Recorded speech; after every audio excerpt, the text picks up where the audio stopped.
자, 오늘 본문을 통해서 복이 쫓아다니는 사람 이런 제목으로 우리 말씀 연애를 같이 나누겠습니다. 우리 그리스 신화에 보면 미다스의 이야기가 나오죠. 미다스의 손 이야기를 여러분들이 다 들어서 알 겁니다. 그 미다스는 손만 대면 모든 것이 이제 황금으로 변하게 되는 그런 손을 갖고 있어요. 이 사람들은 이 신화에 나오는 미다스의 손을 다 얻기를 원합니다. 얼마나 좋을까? 이것만 잡으면 또 저자리만 얻으면 그것이 황금이 되고 그러면은 우리는 정말 행복하겠다.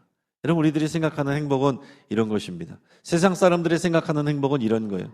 그런 미다스의 손을 얻는 것입니다. 하지만은 그 신화에서도 보면 그 미다스 왕이 마주한 결말은 어떤 거예요? 모든 것이 황금으로 변하는데 행복하지가 않습니다. 왜 그래요?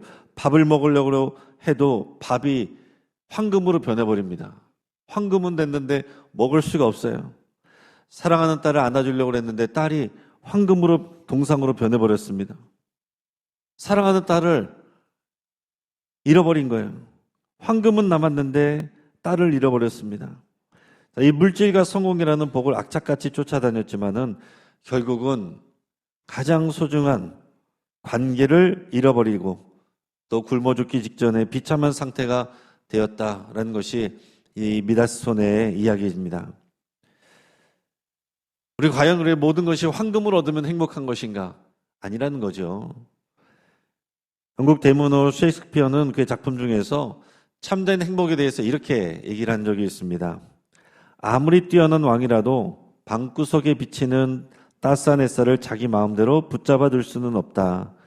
그러나 햇살에 비치는 그 자리에 앉아있는 사람은 누구나 그 따스함을 공짜로 누린다. 굉장히 의미 있는 말 아닙니까? 아무리 대단한 권력을 갖고 있는 왕이라고 하더라도요, 비싼 의자는 만들 수는 있어요. 그러나 그 창문으로 들어오는 햇살은 만들 수가 없습니다. 그 햇살을 쬐려면은 돈이 필요한 것이 아니라 햇살이 들어오는 자리에 앉아 있으면 되는 거예요. 근데 이것은 그 햇살은 가난한 사람이나 부자나 왕이나 일반 평민이나 누구든지 그 햇살을 누릴 수 있다라는 거죠. 참된 행복은 하나님이 주시는 것이고 사람이 만들 수 없는 것입니다. 그 참된 행복을 누리는 것은 사람이 만들어내려고 노력하는 것이 아니라 하나님의 은혜에 햇살이 비치는 그 자리에 가서 있는 것입니다. 오늘 이 자리, 하나님의 은혜의 햇살이 비치는 이 자리이고, 이 월삭기도에 여러분들이 앉아 계신 이 자리가 복된 자리고 참된 행복을 누리는 자리예요. 여러분, 진짜 복은 어떤 것이냐면 소유하는 것이 아닙니다. 사람들은 그렇게 생각하는 거죠. 더 많은 것을 소유하면 더 많이 행복하겠지. 그러나 세상의 지혜자들도 말하고 성경이 말하는 진짜 행복, 참된 행복은 뭐냐면 소유가 아니라 올바른 관계다. 하나님을 알지 못하는 사람들은 사랑하는 사람들과의 사랑하는 관계, 그 사랑하면 우리가 진짜 행복하다, 이런 얘기들을 하는 것입니다. 그러나 성경은 더 나아가서 그 관계의 가장 핵심은 하나님과의 관계다라고 말하고 있어요. 하나님과의 올바른 관계가 이루어질 때에 나는 내 자신을 올바르게 사랑할 수가 있게 되고, 그럴 때 다른 사람도 하나님의 사랑으로 사랑할 수가 있게 되고, 세상도 하나님의 사랑으로 바라보면서 우리가 소금과 빛의 역할을 기꺼이 감당하는데 우리가 헌신할 수가 있게 된다라는 거예요. 이 모든 것들이 여러분 따로따로 하는 것이 아니라 그 근본 대신 하나님과의 관계 가운데서 우리가 모든 것이 이루어지기 시작하는 것입니다. 그러니까 여러분, 우리 삶 가운데 행복하지가 않다면 관계가 무엇인가 깨져 있는 것이고, 그 관계가 깨져 있다면 그 모든 것의 시작은 하나님과의 관계로부터 돌아가는 거예요. 여러분, 이 시간 이 월삭 기도회 때마다 우리는 새롭게 리부팅하는 것과 같습니다. 우리 주님 말씀 앞에 다시 서는 거예요. 십자가 앞에 다시 서는 거예요. 복음 앞에 다시 서는 거예요. 주님 앞에 다시 서면서 우리 삶을 새롭게 세팅하는데, 새롭게 출발할 수 있는데, 그것은 뭐냐면 하나님과의 올바른 관계를 확인하고 그 십자가 앞으로 다시 나가는 것입니다. 그래서 내가 기준이 아니라 하나님이 기준이고 하나님의 말씀이 기준이에요. 그래서 우리가 기도할 때마다 생각해야 될 것은 뭐냐면 하나님이 왜 나에게서 멀리 계신가가 아니라 왜 저 사람들이 나에게서 멀리 있는가가 아니라 내가 주님에게서 얼마나 멀어져 있는가 이거를 확인하고 다시 돌아가는 것입니다. 오늘 시편 1편이 말하는 것은 바로 그런 복이에요. 세상 사람들은 또 교회를 다니면서도 우리들의 상당수의 마음들은 황금을 손에 쥐려고 뛰어다닙니다. 그것을 얻지 못해서 부러워하고 속상해야 합니다. 그러나 성경이 말하는 복 있는 사람은요, 하나님의 은혜의 쌀이 비추는 자리에 앉아있는 사람이에요. 그게 올바른 하나님의 행복을 누리는 사람입니다. 이 행복이, 진짜 행복이 7월 한 달뿐만 아니라 여러분 우리의 평생을 붙들어줄 수 있기를 간절히 바라고 축복합니다. 오늘의 본문의 제목처럼 세상은 복을 쫓아다닙니다. 그러기 위해서 또 주식도 투자하고 또 그것을 위해서 열심히 더 높은 자리에 올라가려고 하고 또 맛있는 음식, 건강한 음식, 더 많은 것들을 소유하려고 합니다. 그러나 성경이 우리에게 말하는 것은요, 하나님과의 올바른 관계 안에 있으면 하나님의 복이 자동적으로 쫓아온다는 것을 말하고 있어요. 그것을 여러 번 제가 말씀드리지만 지어서 내야 하는 말이 아니고 성경이 하는 핵심적이고 본질적인 말씀이에요. 이것을 오늘 다시 한번 마음에 새기고 오늘 7월 한 달을 새롭게 믿음으로 시작하는 저 여러분 되기를 간절히 바랍니다. 그러기 위해서는요, 먼저 우리가 소극적인 거룩이 필요해요. 우리 1절 말씀 같이 읽겠습니다. 복 있는 사람은 악인들의 꾀를 따르지 아니하며 죄인들의 길에 서지 아니하며 오만한 자들의 자리에 앉지 아니하고. 아멘. 자, 그런데 여기서 먼저 시작할 때 복 있는 사람은, 여러분 시편 1편은요 전체 시편의 가장 핵심적인 주제라고도 할 수 있습니다. 시편은 1편에서 150편까지 있는데 1편에서 150편까지 한꺼번에 쫙 지어진 것이 아니고 이 5권의 시편집이 모여 있는 거예요. 자, 제1권의 시작이 시편 1편 1편이고 시편 1편의 내용의 처음 시작은 우리말로 하면은 복 있는 사람은 이렇게 되어 있습니다. 근데 히브리어 원어로 보면 아슈레 하이시 이렇게 되어 있습니다. 아슈레 하이시. 한번 따라 볼까요? 아슈레 하이시. 아슈레라는 말은 무슨 말이냐면은 얼마나 복된가 이런 감탄의 마음의 표현이 들어있는 것입니다. 자, 우리가 그냥 성경으로 읽으면은 이게 느껴지지가 않죠. 복 있는 사람은 이런 사람입니다 하고 쭉 설명하는 것처럼 보이는데 성경에서는 감탄하는 거예요. 얼마나 복된가. 하이시, 그 사람은 얼마나 복된가. 이 감탄으로 시작하는 거예요. 얼마나 복된가. 오늘 이 말씀을 읽고 이 자리에 있는 분들은 이렇게 선포하는 것입니다. 얼마나 복된가. 얼마나 복된가. 여러분 7월 월삭기도에 나오신 여러분들은 얼마나 복된 그 감탄의 그 자리에 앉아 있는 것인 줄 믿으시기 바랍니다. 근데 어떤 사람이냐? 그 사람은 그 뒤에 나오는 사람인데 오늘 1절에서는 소극적인 거룩을 지키는 사람이다. 먼저는 하지 말아야 될 것을 안 하는 거예요. 뒤에는 적극적으로 해야 될 것이 나오고 오늘 1절에서는 일단 하지 말아야 되는 것. 그래서 소극적이라고 표현을 하는 것입니다. 근데 이 소극적이라고 말을 해서 그렇지 이것이 쉬운 일은 아닙니다. 자, 여기서 뭐라고 말하고 있어요? 악인들의 꾀를 따르지 않고 죄인들의 길에 서지 않고 오만한 자들의 자리에 앉지 않는다. 여러분 이것은 죄의 전염성, 죄의 점진성을 보여주고 있습니다. 죄는요 자라갑니다. 선함과 또 거룩은 쉽게 자라지 않아요. 계속 반복하고 강조하고 우리가 그 앞에 서려고 노력을 하고 해도 쉽게 잘 자라지 않는데 죄는 저절로 자랍니다. 우리 시편 1편 1절 다시 한번 같이 읽겠습니다. 자, 시작. 복 있는 사람은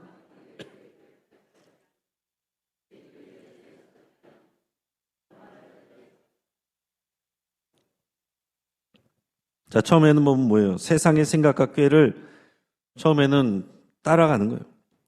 악인들의 꾀, 사람들의 생각, 사람들의 말. 이렇게 하면 편해. 이렇게 하면 빨리 갈 수 있어. 근데 하나님의 뜻과는 다른데 그게 꾀죠. 그거를 처음에는 따라갈 수 있어요. 여러분, 우리는 따라가기가 쉽습니다. 옆에서 사람들이 다 하면은 따라가기가 쉽죠. 따라가지 않는다는 거예요. 근데 처음에는 따라가게 되는데 그게 더 잘하면 죄인들의 길에 서게 돼요. 그들과 함께하는 것입니다. 처음에는 그들의 말에 동조하고 그냥 소극적으로 이렇게 따라갔는데 나중에는 그들과 함께한다는 거예요. 거기에 선다는 거예요. 더 나가면은 그 오만한 자들의 자리에 앉는다. 주저앉는다.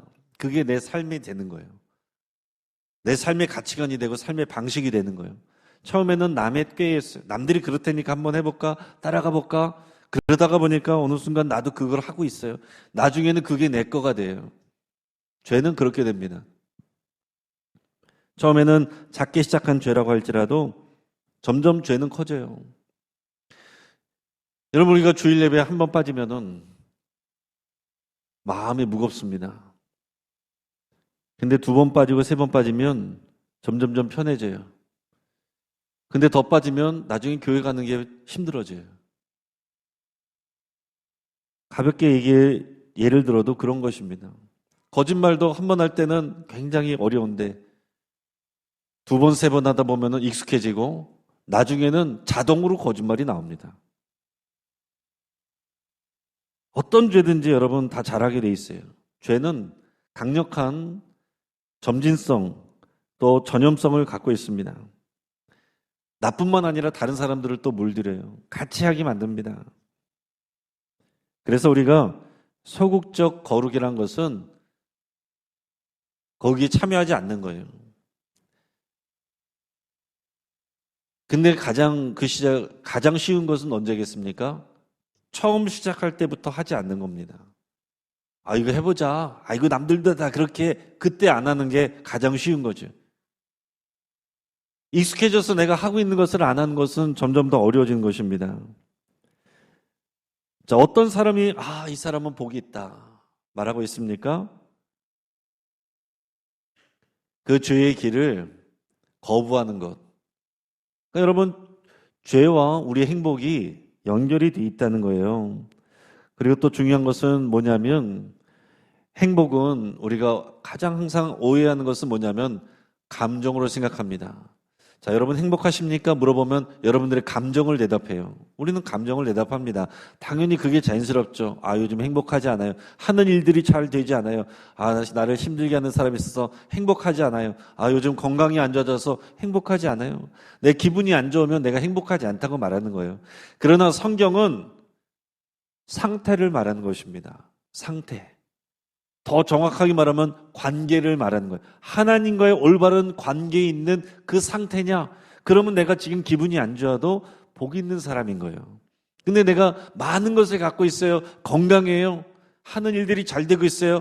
그런데 나의 상태, 하나님과의 관계가 틀어져 있어요. 하나님과 멀어져 있어요. 나는 복 있는 사람이 아닌 겁니다.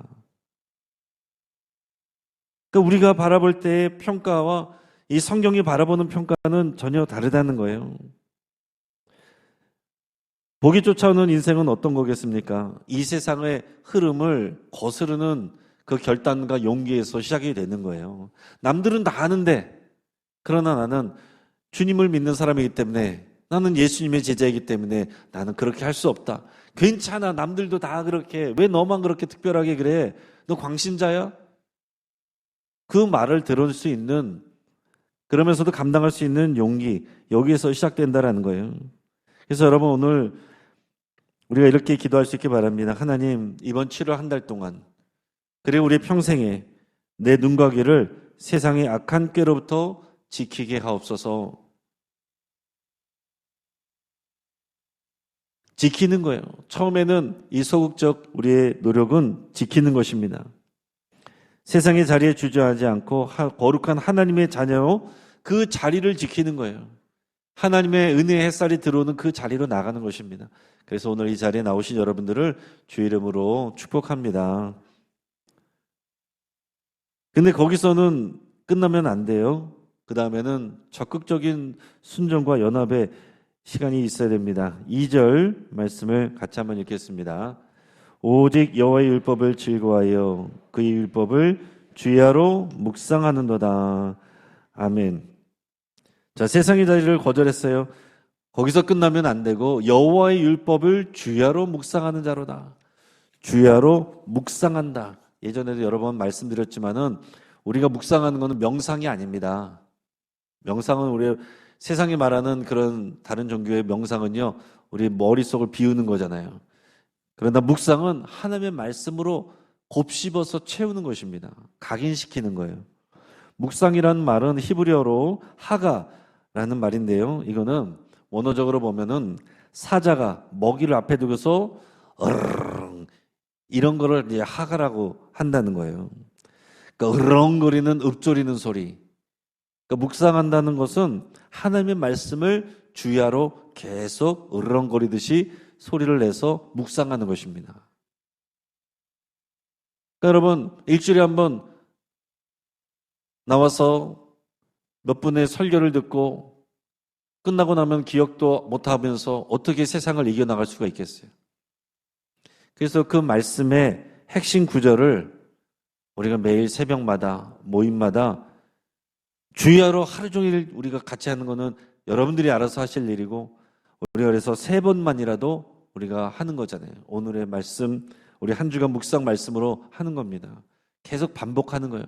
여러분 말씀은요 계속 새로운 말씀을 듣는 게 아니에요. 우리 마음을 새롭게 해서 반복하여 마음에 새기는 게 주의 말씀을 받는 것이지, 계속해서 우리의 귀를 즐겁게 하려고 또 다르게 새로운 말씀, 또 아유 저건 들은 내용이네 치우고 또 새로운 말씀, 그거는요 말씀을 소비하는 것입니다. 그럼 말씀을 하가 우리가 묵상하는 게 아니에요. 더 재밌는 설교, 또 다른 설교, 아예 안 들어본 설교, 그거는 쾌락적인 그런 소비적인 그런 태도예요. 하나님의 말씀은 하가 주야로 묵상하는 것입니다. 하루 종일 으르렁거리듯이 그 말씀을 중얼중얼 하는 거예요. 그래서 이스라엘 사람들, 유대인들은 어릴 때부터 말씀을 주로 암송을 하죠. 성경책을 갖고 있지 않았습니다. 다 회당에 있어요. 그거 어떻게 말씀을 배웁니까? 암송을 하는 거예요. 기본적으로 8살 정도 되면은 모세오경 정도는 다 암송을 하는 거예요. 줄줄줄줄 하는 것입니다. 그러니까 우리는 뭐 그렇게까지는 지금 하지 않지만은 오늘의 묵상 말씀 생각하면서 지난 주간의 말씀을 듣고 잊어버린 것이 아니라 그 말씀이 우리 일주일의 삶을 이끌어갈 수 있도록 또 이 말씀을 계속 되뇌이는 거예요. 우리 요나서 1장 2절 말하면서 너는 일어나 접근 성읍 니느웨로 가서 그것을 향하여 외치라. 그 악독이 내 앞에 상달되었음이니라. 여러분 우리의 그리스도인들의 삶은 어떤 것입니까? 주의 말씀을 들어서 그 말씀을 따라서 담장을 넘어가는 그런 삶이라고 하는 거죠. 그러니까 우리는 울타리 안에서 안전하게 지내면서 하나님 나를 보호해 주십시오, 이게 그리스도인의 삶이 아니라 주의 말씀을 먹고 담장을 넘어가는 삶이에요. 그렇기 때문에 우리가 아침에 눈을 뜰 때마다 여러분 뉴스 먼저 틀면 걱정이 옵니다. 주식 현황부터 보면 거기에서 마음을 뗄 수가 없어요. 주의 말씀을 먼저 들으시길 축복합니다.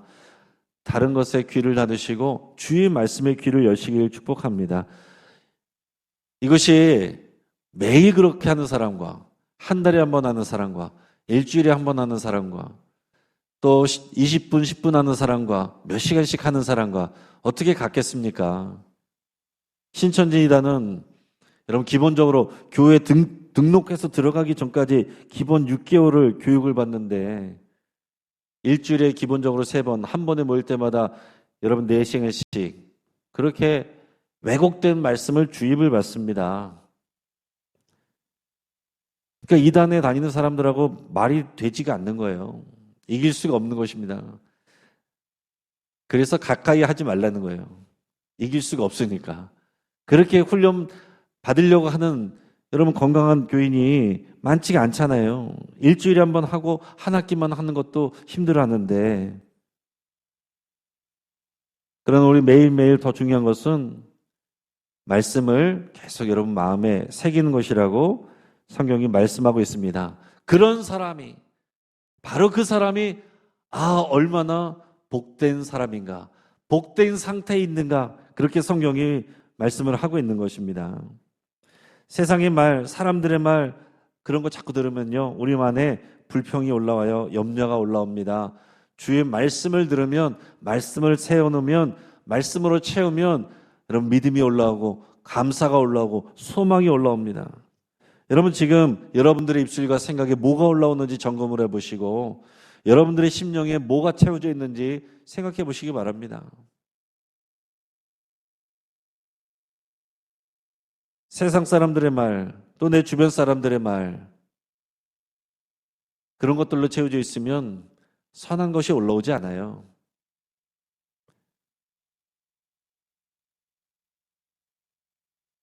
자, 3절과 6절 말씀을 우리 같이 한번 이어서 읽겠습니다.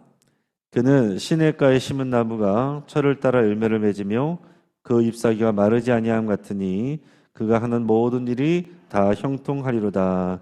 아멘. 6절입니다. 무릇 의인들의 길은 여호와께서 인정하시나 악인들의 길은 망하리로다. 아멘. 형통이 보장이 되어 있습니다. 아멘. 하나님의 형통이 우리에게 보장이 되어 있다. 그가 하는 모든 일이 다 형통하리로다. 6절, 그들의 의인들의 길은 여호와께서 인정하신다. 세상 사람들의 길은 하나님을 떠나 있는 사람들이 악한 사람들이, 마음이 악한 사람이 악한 사람이 아니고 하나님의 길과 법을 떠나 있는 사람들이 악한 사람들이에요. 그 사람들의 길은 반드시 망한다라고 그랬어요. 예수님도 반드시 말했습니다. 분명히 말했습니다. 많은 사람들이 다 넓은 길로 가지만 그 끝은 반드시 사망이다. 여러분, 세상 사람들, 주님을 알지 못하는데 형통한 사람들 부러워하지 마시기 바랍니다. 진짜 형통이 아니에요. 그 형통의 끝은 반드시 사망입니다. 하나님이 말씀하시는 형통은 뭐예요? 주 안에서 잘 되는 거예요. 주 안에서 잘 되는 형통은요, 영생과 연결이 되어 있습니다. 하나님 나라에서 받는 상급과 연결이 되어 있는 거예요. 여러분, 이 땅에서 누리는 것이 아니라 하늘에서 누리는 상급, 그것 때문에 내가 받을 모든 그 권한도 대접도 다 포기하고 내려놓는다. 지금까지 고린도전서의 편지를 통해서 사도 바울이 했던 말 아닙니까? 여러분, 우리가 기대하는 형통은, 하나님이 주시는 형통은 이 땅에서 형통도 있습니다. 그러나 이 땅에서의 형통은요, 더 큰 형통을 주시기 위해서 때로는 거두어 가시기도 하고 제한하시기도 합니다. 그걸 가지고 판단할 것이 아니라는 거예요. 하나님이 주시는 영원한 형통은 보장이 돼 있어요. 우리 삶 속에 이상한데 주님을 따라간다고 말하고 우리는 예배하고 기도도 하는데 우리는 왜 이렇게 어려움이 오지? 경제적으로 계속 가난하지? 왜 자녀들이 문제가 풀리질 않지? 왜 건강에 이런 일들이 생기지? 이런 것들이 갖고 옵니다. 그러나 하나님의 사람, 그 의인의 길은 흔들리지 않는 하나님의 형통으로 하나님의 때가 되면 반드시 열매 맺는다 그랬습니다. 우리 인생에는요, 그런 떼역볕과 가뭄이 찾아옵니다. 그게 이상한 게 아니라고 말씀하고 있어요. 인생의 떼역볕과 가뭄이 찾아올 수 있습니다. 그러나 하나님께서는 반드시 그 상황들을 이겨내게 하시고 하나님께 뿌리를 내린 성도는 반드시 열매를 맺게 하신다라고 그랬어요. 시냇가에 심은 나무라고 그랬습니다. 우리는 시냇가에 심은 나무라고 돼 있어요. 환경을 두려워하지 않는 깊은 뿌리를 하나님의 은혜와 말씀에 뿌리 내린 사람, 여러분, 이것이 진짜 형통이라고 말하는 거예요. 여러분, 우리 형통의 비결은 뿌리에 있는 것입니다. 당장에 보여지는 열매에 있는 게 아니에요. 열매는 때가 되면 열린다라고 그랬어요. 때를 따라, 철을 따라. 그러니까 지금은 철이 아니면 열리지 않을 수 있습니다. 그러니까 조바심 내지 않아도 된다는 거예요. 그거를 믿는 사람, 주님께 더 깊이 뿌리를 내리려고 우리가 거기에 마음을 쓰면 하나님의 때에 반드시 진짜 형통의 시간들이 찾아오게 되고 또 하나님께서 우리의 모든 것들을 잘 되게 하시고 우리의 얼굴을 들게 하십니다. 내가 얼굴을 쳐들려고 그러면 여러분 사람들에게 비난을 받을 수 있지만 우리가 하나님 앞에서 우리가 겸손히 낮아져 있으면 하나님께서 우리의 얼굴을 드신다라고 그랬어요. 전 세계 명품 가방들이 많이 있는데 마이클 코스, 마이클 제이콥스, 코치 이런 가방들의 상당수를 제조하는 이 OEM 이 회사를 운영하는 그 세계적인 기업을 일군 시몬노라는 기업을 일군 그 박은관 회장이라는 분이 있습니다. 박은관 회장이라는 분이 신실한 크리스찬이에요. 그래서 이분이 매일 아침 눈을 뜨면 가장 먼저 하는 것은 이제 하나님의 말씀을 묵상하는 것으로 하루를 시작을 합니다. 근데 이분도 과거에 이제 IMF 때, 외환위기 때 굉장히 어려운 시절을 겪었습니다. 수많은 기업들이 부도를 당했습니다. 쓰러져 갑니다. 그래서 이 시몬노의 기업도 엄청난 그 인생의 가뭄을 맞은 거예요. 주변에 많은 사업가들이 얘기를 했습니다. 지금 살아남기 위해서는 시민의 사람한테 뇌물을 줘야 돼. 약을 쳐야 돼. 편법을 써야 돼. 그러나 이분은 주의 말씀을 따라서 그런 꾀를 따르지 않았어요. 그러면서 이렇게 생각했습니다. 하나님의 자녀는 위기 속에서도 정직해야 된다.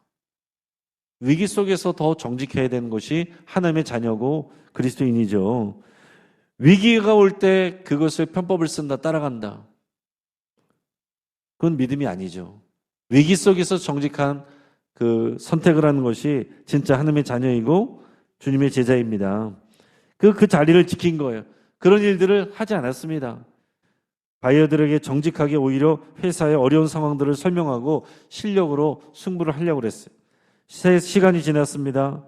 세상 사람들은 미련하다고 했지만 결과를 보니 결국 세상의 꾀를 따르던 사람들, 그 사람들은 바람에 나는 겨처럼 한순간에 사라져 버렸습니다. 그런 기업들은 다 도산했어요. 하지만 말씀의 시냇가에 뿌리를 내렸던 이분의 기업은 오히려 전 세계 바이어들에게 시간이 지나고 나니까 가장 신뢰받는 이름으로 남게 되었다는 거예요. 위기 속에서 오히려 주문이 폭주를 하게 되고 세계 최고의 명품 가방 제조회사로 우뚝 서게 됐습니다. 우리 7월뿐만 아니라 우리 평생 동안 어디를 가든지 하나님의 복이 쫓아다니는 저와 여러분들의 삶이 되기를 바랍니다. 얼마나 복된가 이 사람은. 죄를 따르지 아니하고 적극적으로 주의 말씀을 주야로 묵상하여 우리 삶의 뿌리를 시냇가에 심는 것입니다. 하나님이 우리를 심으셨어요. 우리가 스스로 자란 것이 아니고 하나님이 우리를 은혜의 자리에 심으셨습니다. 이 은혜의 공동체에 심으셨습니다. 뿌리를 더 깊이 내리시고 우리가 지금 열매를 보고 잎사귀를 보는 것이 아니라 뿌리에 신경을 써야 되는 거예요. 7월 오늘 이 시간 월삭기도의 시간에 우리가 생각해야 될 것은 우리의 믿음의 뿌리가 어디에 닿았느냐, 사람들의 말이냐, 우리의 감정과 생각이냐, 주의 말씀이냐, 이것을 확인하시고 그 은혜의 뿌리에 깊이 뿌리 내려서 하나님의 복이 쫓아다녀 정말 주님이 주시는 그 형통함을 누리는 저와 여러분들의 가정과 이 공동체 되기를 주의 이름으로 축복합니다. 같이 한번 기도하겠습니다. 오늘 말씀을 붙잡고 함께 기도하겠습니다. 말씀을 붙잡고 함께 기도할 때 우리 7월 한 달 동안 세상의 악한 문화와 죄의 유혹에 우리가 빠지지 않기로 영적인 거룩함을 지키는 분별력을 더해달라고 여러분 기도할 수 있기 바랍니다. 이 정도는 괜찮겠지. 이 사람도 하고 저 사람도 하고 주변 사람들도 다 하는데 거기에 휩쓸려 가면은 문제가 생깁니다. 이 소극적인 거룩 하지 않기를 결단하는 것, 나의 귀와 눈을 막아야 될 또 필요가 있습니다. 우리가 우리의 눈과 귀를 또 우리 입에 또 울타리를 치겠습니다. 보호하겠습니다. 그렇게 여러분 결단하시며 기도하시기 바랍니다. 또 매일의 삶 속에서 주님의 말씀을 적극적으로 묵상하고 우리의 믿음의 뿌리를 그 말씀 위에 내리겠습니다. 주님과 동행하겠습니다. 교회에서만 주님을 생각하는 것이 아니라 교회 밖에서, 담장 밖에서 정말 주님과 동행하는 우리의 예배되는 삶, 선교적인 삶 살아내겠습니다. 그렇게 여러분 기도하시고 말씀의 시냇가에 심겨진 나무가 되어서 가뭄 속에서도 마르지 않고 자녀 대대로 하나님의 복이 쫓아다니는 우리 가문 되게 해 주시옵소서. 나의 그 믿음이 우리 사랑하는 가족들과 자녀들에게 흘러가고 그것이 이 세대에서 끝나는 것이 아니라 우리 다음 세대, 그 다음 세대로 흘러가서 믿음의 명품 가문 되게 하여 주시옵소서. 그 일을 위해서 오늘 나를 사용하여 주시옵소서. 내가 오늘 결단하며 시작합니다. 그 믿음으로 함께 기도하시기 바랍니다. 주여 한번 부르짖고 함께 기도하겠습니다. 주여.